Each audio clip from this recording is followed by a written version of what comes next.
and welcome to Win Over Depression, your beacon of hope in the realm of mental health. I am your host, Tamara Trotter. I am your companion on the journey to reclaiming joy and resilience. In this podcast, we'll unravel the vital importance of managing your well-being amidst life's challenges. From practical strategies to uplifting stories and expert advice, each episode is a roadmap to cultivating mental wellness and overcoming the grip of depression. Whether you are seeking solace for yourself or supporting a friend, here you will find the tools and inspiration to navigate the complexities of emotional health. Join me as we embark on a transformative quest to prioritize self-care, resilience, and the triumph of the human spirit. Let's together redefine the narrative of depression and embrace a life of purpose and fulfillment.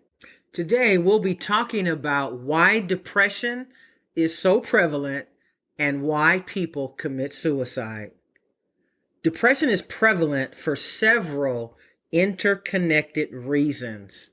There are biological factors such as genetics, brain chemistry, and hormonal imbalances that predispose individuals to depression.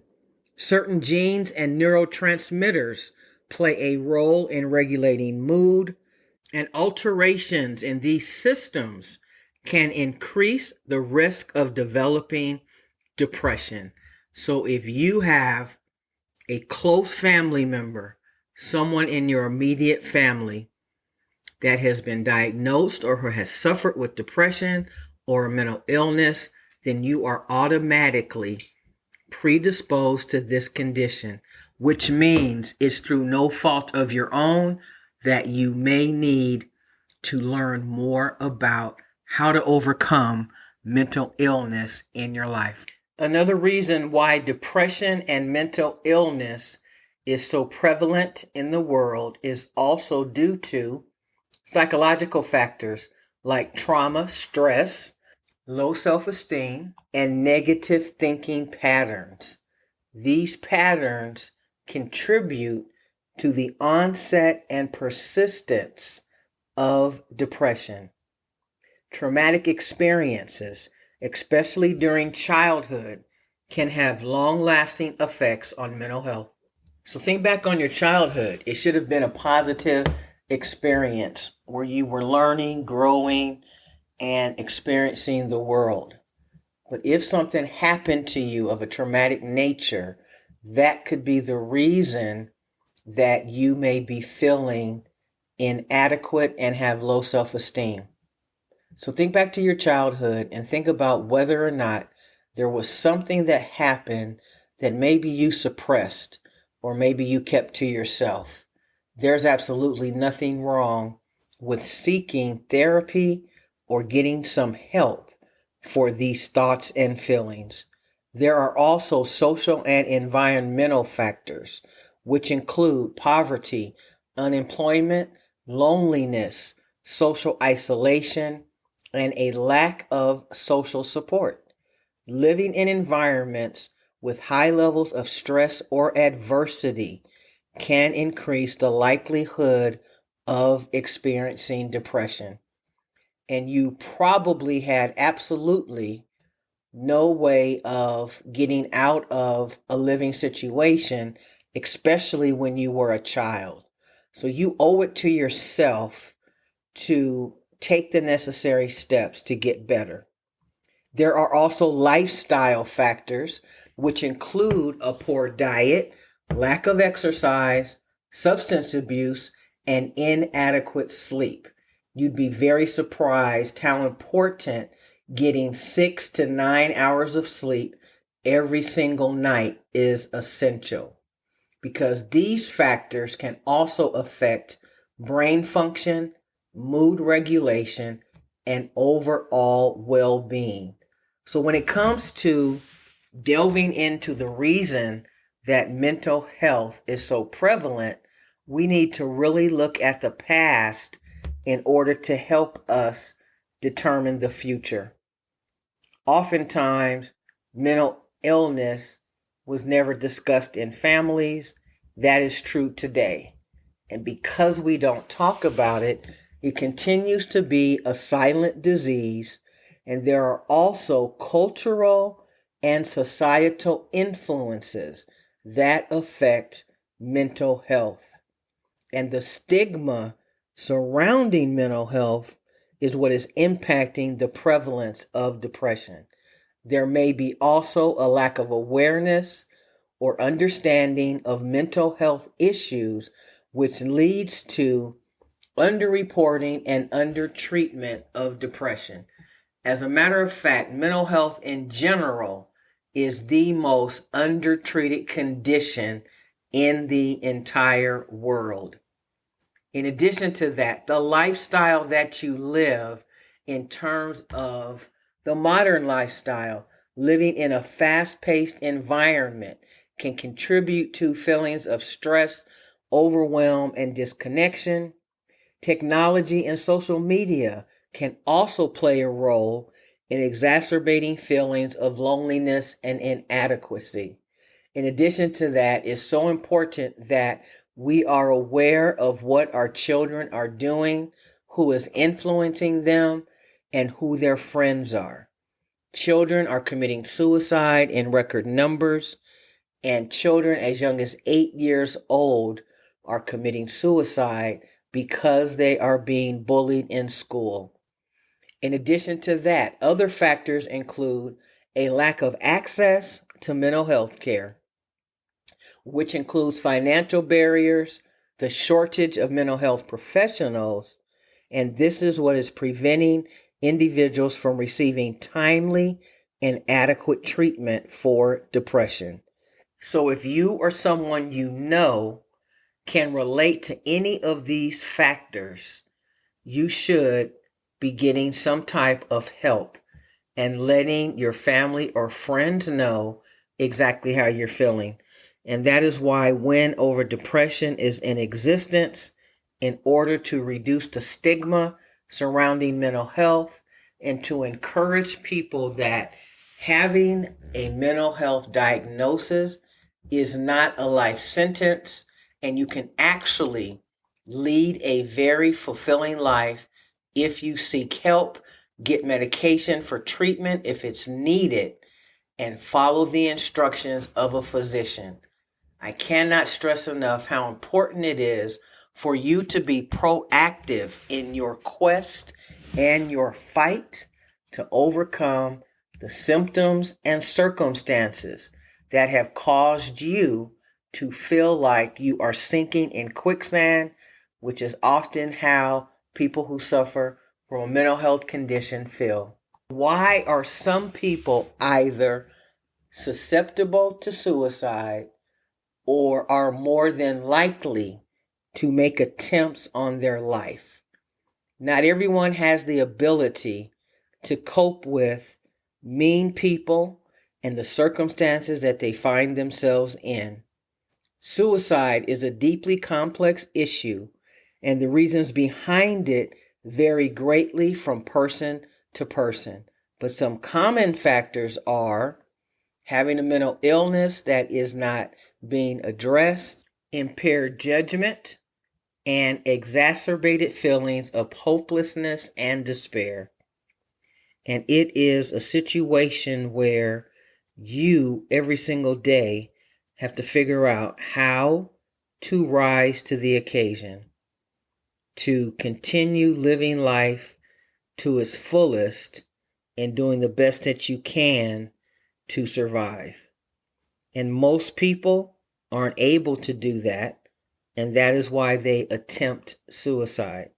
These persistent feelings of hopelessness, despair, and emotional pain can overwhelm individuals to the point that they view suicide as the only way to escape from their suffering.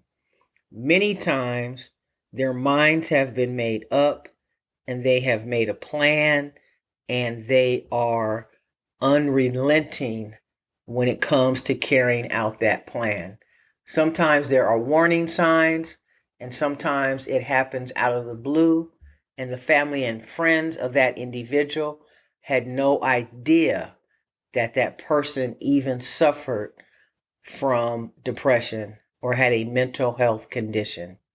So what can we do in order to better understand those who may have suicidal ideation?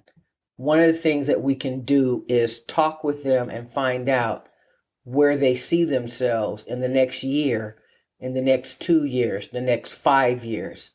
If they are very distant and withdrawn and really don't have a plan, then that is a warning sign that they really don't have a plan because they imagine not being here.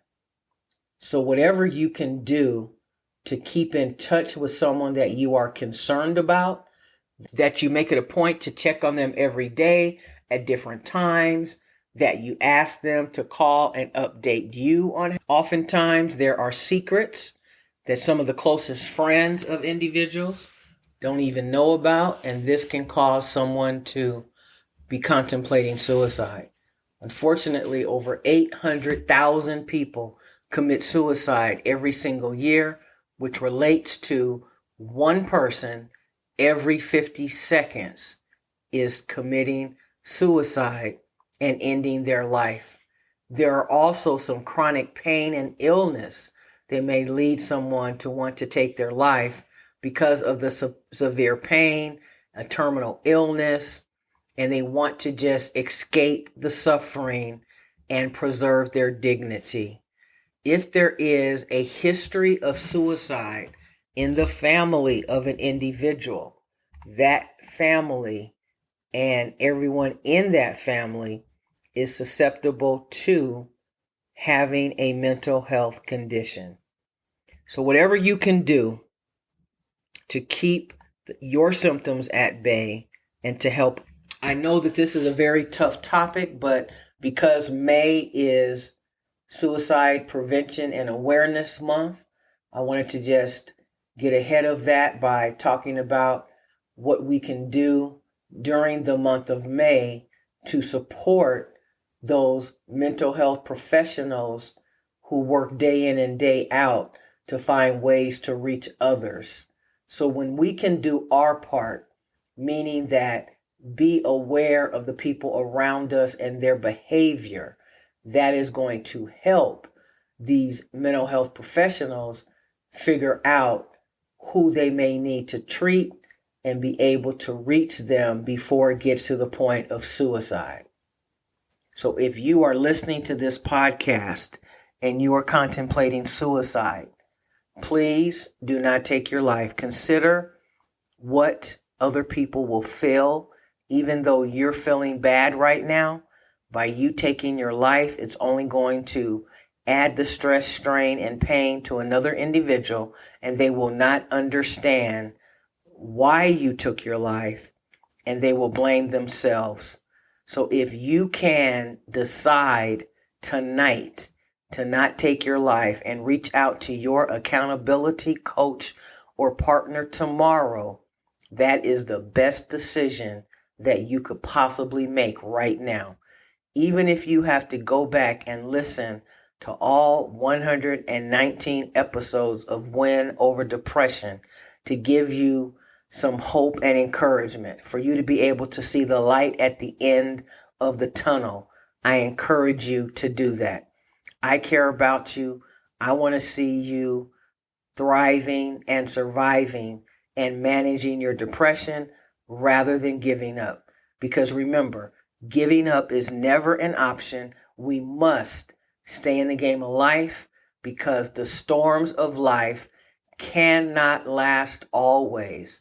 And just like every physical storm that we see in our weather reports, those storms always pass. And so your storm will pass as well. I never want to end my podcast without thanking you so very much for listening. You are the best part of Win Over Depression, and I thank you so much for listening, tuning in every Friday when we drop an episode, and spreading the awareness about this podcast. I want you to also remember that we have a TikTok page called Win Over Depression. We have many little tips and suggestions to help you get through your week and through your days. So I encourage you to go there and become a subscriber. You can also reach us on Pinterest at TT Mental Health Expert. You can find us on LinkedIn, Pinterest, and you can also find us on Twitter. Remember that your life is worth living, and even if you feel terrible right now, you can get to a better place. I cannot tell you it will be easy, but I can tell you that it will be worth it, and you will start to feel better. In the month of May, I will be releasing a course on 30 days to improving your mental health. So I'll be talking to you more about that. I'm excited, and I know that it is going to help people take their life back. So stay in the game of life, and I will see you next Friday on Win Over Depression. Take care.